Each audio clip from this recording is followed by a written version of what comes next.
Assalamualaikum, hari ni aku nak cuba snack pelbagai Perisa dari NZCrunchies. Pertama sekali aku nak cuba Perisa terbaru diorang, iaitu Korean BBQ.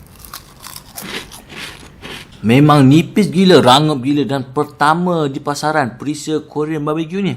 Ui, pedas sikit. Bismillah. Savory chicken floss, memang nampak chicken floss weh.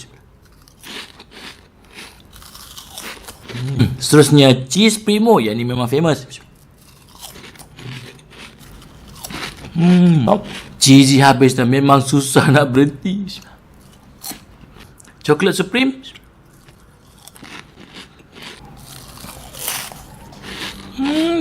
Dan tidak ketinggalan Perisa golden salted egg. Dan akhir sekali Perisa milky matcha. Favourite aku yang Korean BBQ.